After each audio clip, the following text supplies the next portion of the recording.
We are here this morning to talk about Haydn, specifically Joseph Haydn's String Quartet in D major, Opus 76 No.5. I was listening to this the other day and I was walking home, and when it came on into my headphones, I just felt myself exhale and my shoulders roll back in the most beautiful way. And I thought to myself, this is Haydn. This is the Haydn that feels familiar to me. Tell me about Haydn and his legacy with string quartet writing, and why his music might be so familiar to people, even if they haven't heard it.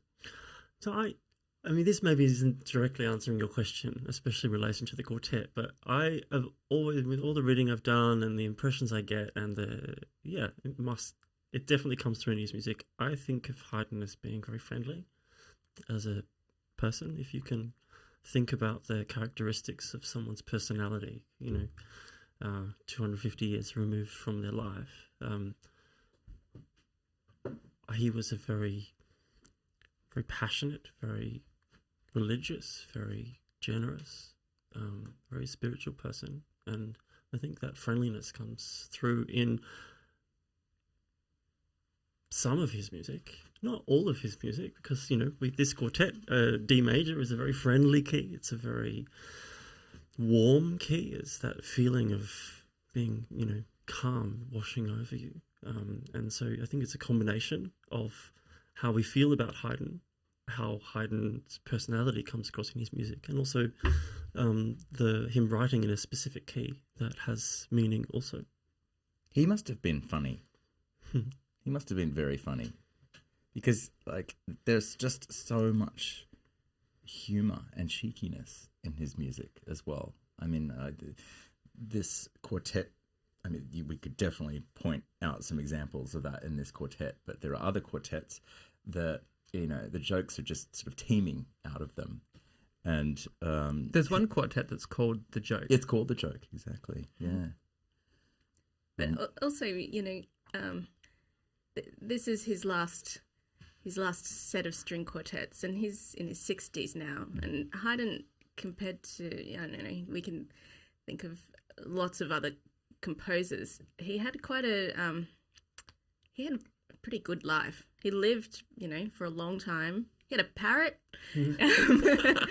He was very well taken care of and had, solid living and life, and so he could write about the nice things in life very easily, I think, in that feeling of ease, I guess.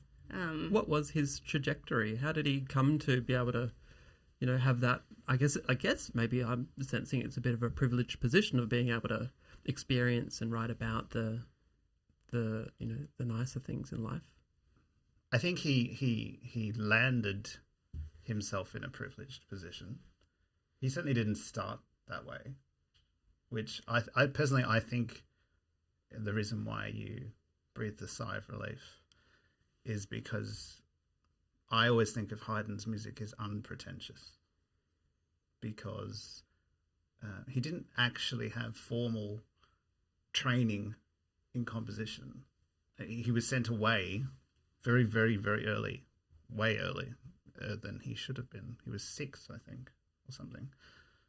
He was sent away to essentially boarding school. He never lived at home again with his family, and obviously he was in choirs and whatnot. But after he did all his rebellious things when he was 16, he essentially became a freelance musician, and he taught himself out of books how to write music, and he had to survive on the streets as a musician, which even to this day is pretty hard going, but especially back then. And so he used to write a lot of what people wanted to hear. In fact, that was the key to Haydn's success, is that I think he wrote not congenial music, but he wrote certainly in mediums that people like to absorb. Everybody thinks of him as symphonies and quartets, but actually he wrote more opera than of anything else, because that was the medium that people really liked. I think it's interesting when you look at his life. He definitely he had an incredible trajectory after his sort of early 20s, and he got taken in by a royal family, and he actually had I read this incredible thing about how much money he earned. Don't know if anybody else stumbled across that, and he had 400 ducats and 1,000 ducats. This is after 20 years, and 400 ducats from the prince, the son of the family he'd originally started working with, which translated to about $56,000 American dollars a year. And then he had a pension from the former family that he worked for. It was 1,000 ducats, which is about $140,000 a year. So he really, which is set himself incredible. Yeah, and he I think by virtue of what he wrote, he landed himself in that position. But I don't think he ever actually, I mean, this is just my personal opinion, I don't think he ever actually changed because of the fame, because maybe this is my ignorance talking, but I don't think he wrote in a pretentious or sophisticated way, even though it's incredibly sophisticated because it's genius writing. It's, you know, you can't deny that it's really good writing, and it became the formula for everything after it. But it wasn't complicated in a sort of, you know, full of ego way, which is why, you know, that so much written about the feud between him and his former student Beethoven. You know, there's a certain difference in their styles. You know, Haydn is very, you know, and I think that's why people find it funny, even though not necessarily was kind of meant to be funny. It just was funny because it was kind of quirky. It's interesting you mentioned the feud between Haydn and Beethoven. Do you think there was a difference in approach to the way they went about writing music? It sounds like, just from what I heard then, that Haydn wrote music, perhaps not because he intentionally wrote music that people wanted to listen to, but that's what he did, and so made himself kind of commercially available for people. Do you think Beethoven, we don't want to get into Beethoven, but did Beethoven write for art's sake and didn't care? Beethoven was dodgy. So Yeah. Beethoven was seriously dodgy. When he was a student of Haydn's, like he pretended to cry poor, and so then Haydn had to like apply for benefits on his behalf, and it turned out that Beethoven was just swindling the money. And, you know, he was passing off compositions that he was supposed to have written while he studied with Haydn that he'd actually written back in Bonn. I mean, Beethoven was a cheeky little bugger. Like he really irritated, I think, Haydn originally because of the idea that like Haydn was, you know, like he was pretty, I don't want to say innocently pure, but he was kind of like, you know, just sort of from a different cut. Not to say that Beethoven wasn't. I mean, Beethoven's my favorite composer, like, but he was somewhat opportunistic. Yeah. When he was young. Yeah. I would say that also they started out feuding, but in the end they certainly kissed and made up because of popular opinion was against them. And I mean, it was at Haydn's funeral / life celebration, I think, and Beethoven turned up and, you know, got on one knee or bowed and kissed the ring eventually. So there's a feud, I think, maybe a clash of personalities, but an extraordinary respect. And actually, you look at the early Beethoven quartets, Opus 18, and the quirkiness and the joy in Beethoven's early quartets. You can really see where he's come from. They're more akin to Haydn than almost Beethoven, really. Wow. Haydn still was ambitious, though. Once, you know, his employment ended with, you know, this royal family, he did want to, you know, still develop himself as a composer and change. You know, he was really excited about changing the way he writes and this new style, and again writing for the people. And I think that it was this set of quartets. He actually did sell it to 2 different publishers, like, you know, in Vienna and London, I think. Wow. But, you know, he was still a businessman. He still had ambition, but I guess he just had a little bit more of a safety net. Yeah. Dale, Haydn is referred to as Papa Haydn sometimes. Can you explain that? Well, I mean, he was the grandfather of the symphony, of the quartet, of sonata form, essentially. I mean, he began this incredible tradition that composers beyond him adhered to for centuries. It's remarkable, actually, when you think about it. He took this idea of four voices and turned it into a form, into a structure, and then also took the symphony, and which of course was already in existence by then, but he turned it into a structure, and so everyone looks up to Papa Haydn. And unless there's something I don't know about, but I think that's exactly the reason that we refer to him with such reverence and affection. Yeah. What can you tell me about this string quartet in particular? It's nicknamed the Friedhofs Quartet, which in German is the graveyard or quartet. It didn't sound like, like a thing like that to me. There's a few layers to that, I think. Yeah, Sam. there's a lot of context that title needs, because in a way it's not incorrect, but it depends on how you're viewing it. In a nutshell, it actually stems from one of my favorite topics, and that is key. So the second movement, which is in a very foreign key of F sharp major, is essentially a key that represents the relief from the greatest sigh. So it's actually in the music. He puts in this sort of sets of hairpins like this to emulate it, but it goes back to when it's such a boring subject, it's or really the not. most interesting. That there was a time we call music, tempered, because the distance between every note these days, as in every note on a piano, is exactly the same distance, because we like things to be really ordered. But there was a time when the distance from one note to another note was not equal. You mean tone? Semitones and tones. That's right. The distance between, and in most cultures that are not Western, that is still the case today.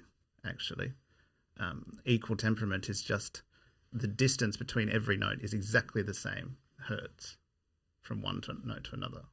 Because there was a time when you used to play from one C on a piano to another C, and it wasn't the same. It was slightly off, and so we divided it up. Look, Sam, we need a whole 2-hour podcast just for this subject alone. But the point is there was a time when sound was not equal.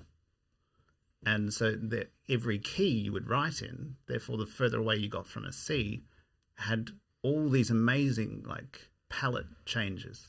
It's like different colours in a painting. That just sounds like the Wild West. It is. It's a bit, yeah. And it's a shame that we don't do it anymore, because it means that a key that was called F sharp major, which is this, had this groaning sense of turmoil, but would also breathe out this sort of comforting sigh, which you literally use those words. Yeah. And so the second movement has this sort of sense of breath to it. And it's also the longest movement of the quartet. It's one of the longest movements of the quartet that Haydn actually wrote. So it sort of adopted the name of this sort of, grave movement, but not because of the sort of sadness of it all. It's actually about the beauty and the sense of relief one gets from this beautiful key that he wrote in, that sort of releases all this tension. And it's not actually about, death and all that sort of stuff. It's just, yeah. I would point out that this nickname, unlike many of his other quartets, really didn't stick. None of the titles of his quartets were Haydn's. Yeah. They were all ascribed to his music from other people, who obviously associated, this piece is funny, let's call it the joke, or this opening sounds like a sunrise, or the Graveyard Quartet, or whatever its translation in German, is not used widely in the music. Well, in our world, it's probably unfair to call it that in a way, because Well, definitely painted a picture. yeah.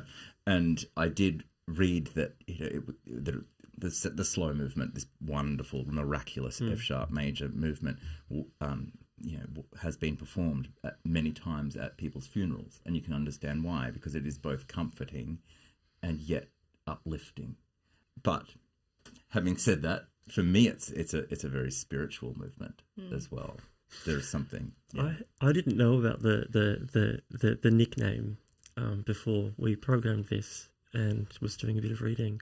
And one of the things that I read, it's because of how many sharps there are at the beginning of the line, looking like little tombstones on the stave. Oh my god! And this graveyard as in it was like you're kind of walking through a minefield and having to be careful. But just to circle back to Michael's talking about key, one of the things about this key is that there's so few opportunities to play open strings. I think often about the context of like performance back in the day, with gut strings and maybe a draft and all of these things. It is one of the few times in a quartet where you actually, the four of us and the four of them back when, wouldn't have the disadvantage of open strings, which may or may not be out of tune, to keep on coming back to. So it gives the quartet this opportunity to really play almost more in tune than we would be in a more open key.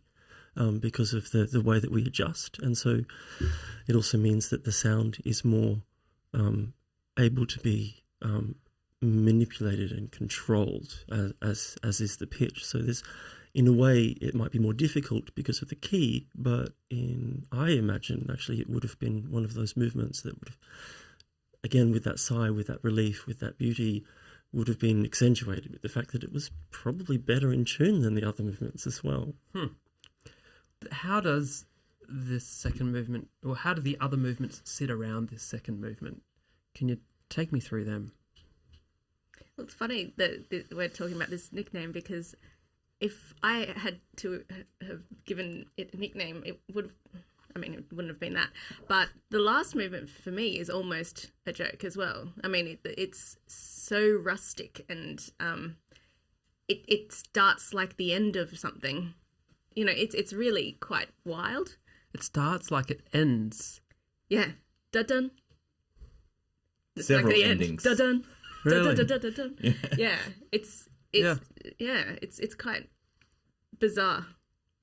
It's hilarious. It is funny, yeah. And that is, goes back to this whole humour thing. And Almost like he's trying to get everyone's attention. yeah, very operatic kind of. Shut up, shut up, shut up, shut up, shut up, and then off we go. It's and he does that. He pulls out these wonderful devices in throughout the movement. Like, it's really, really, really soft, and then all of a sudden he explodes out of nowhere. Again, attention grabbing. He takes the violin up into the stratosphere, like which is very. Sort of groundbreaking, I suppose, for that period. And on your own, without any support. We leave you and you just keep climbing. It's ridiculous how high he takes the violin. Really? What happens there? Talk me through that. Dale goes rogue. I mean, the first violin has their moment of virtuosity, but then you think when you think it's over, he just takes you up to the very top of the fingerboard, which back then would have been the highest note you could possibly play on the violin. Yeah. And it's not now, of course. But listeners would have just been flabbergasted, I think, or laughing, chuckling to themselves at least. Yeah. It's great It's stuff. fun. It's bombastic. It's rustic.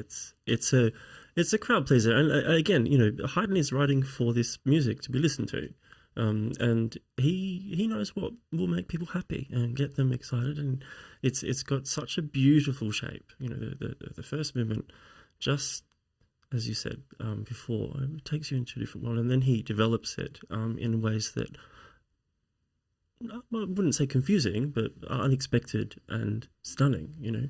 And we just talked about the slow movement, the minuet and trio, and like it's got such a perfect shape, And he really knows, like all of the best composers, the greatest composers, how to finish, and you know, how to get people talking about it and how to get musicians smiling, which then translates to a more exciting experience. Speaking of smiling, is that something that happened a lot when you were rehearsing this work as a unit? What was that process like for you?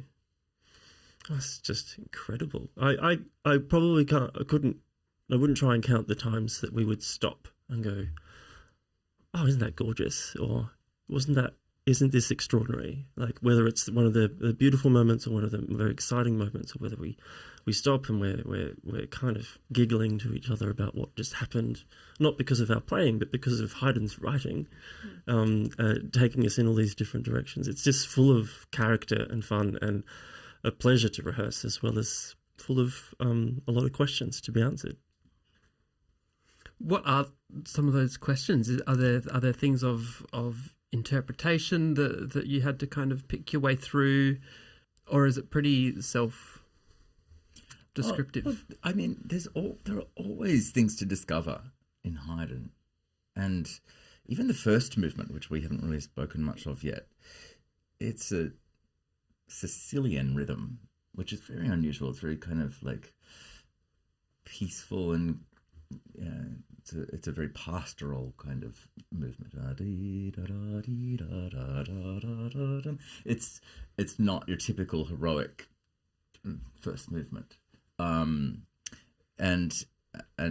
that means that you have to approach it with care and with nuance, and then it switches to the minor, and then it comes back to the major, and then it's not even a sonata form. It's more of a variation form, which is quite unusual. I mean, even Haydn is really moving away from the tradition that he had established himself here. And as a quartet, I mean, we may not necessarily always be talking about the form of a piece, but it does influence the way we approach how we interpret the music.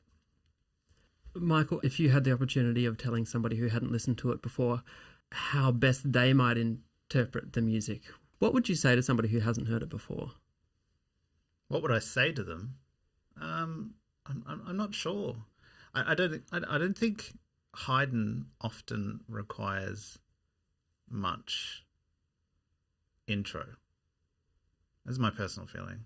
I think he does most of the heavy lifting on his own. Like, I think if you go into it and you tell someone, oh, look for this or look for that, maybe that works. I don't know. But also, it doesn't subscribe to a particular formula, even though he was the man who made the formula. Like, it is a surprising piece of music that is very, and I hate using the word, but it's very organic. So I don't think it requires me to explain it too much to someone, or to say, be prepared for this, because it's such brilliant music that it sort of does it all on its own. Like we can talk about the form of every movement, and we've beautifully described the first movement. But I mean, when I hear it, I think of it as, I can see a guy that has spent decades closed away, perfecting a craft, and then he finally had this opportunity later in life to experience what was on the other side of the fence. He got to hear Mozart and Salieri's music, and he got to see what was happening in London, and he was just like, wow, I need to do some of that. Like he literally just sort of created this model that everybody was copying, and then he realized that there were all these other tools you could use, and this whole quartet is literally just Haydn doing all the things that he had really not done, and just showing everybody that he wasn't just like a one-trick pony. Like it sounds like Haydn, but it doesn't also not sound like Mozart in a way, like, because he kind of is copying Mozart in the first movement. There's a number of examples that you could point to, and say, oh, well, that's homage to the styles of Mozart. You know, and we could talk about that, or I could just say to somebody, just, you know, put a headphones on and have a listen to this. Like, it's just such a pleasure to listen to. It's not a chore. You know, there's no weak bits in it. It's not grounded by formula, because he quite literally decided to break the formula that he made. You know, every movement is like that. It's, you know, it's very, and going circling back to the idea that it's just it's very organic and sort of natural. It's unpretentious. You know, it just is beautiful, or it's complex without the baggage of, you know, having to be something that it isn't. It's just very, it's a fantastic quartet. I mean, all the Opus 76, all the ones that he wrote in this sort of period, are just untethered by expectation, which is a really impressive feat for somebody who was quite old. You know, as you know, obviously as we get older, we tend to hold on to things. In fact, he kind of did the opposite, which I think is why he was always, you know, so successful, because he was always willing to be something else and sound like something else. It's also interesting that, you know, as you say, he sort of lets go. He doesn't really prescribe much in the music, and it's similar for the musicians playing it, that, you know, in rehearsing this Haydn compared to the other things on this program, it's a very different kind of process. You know, a lot of the early rehearsing is really kind of playing things through, big chunks of it through, and just getting a feel for it, because all the music is there. You don't have to do anything to it except sort of let it sing, I guess.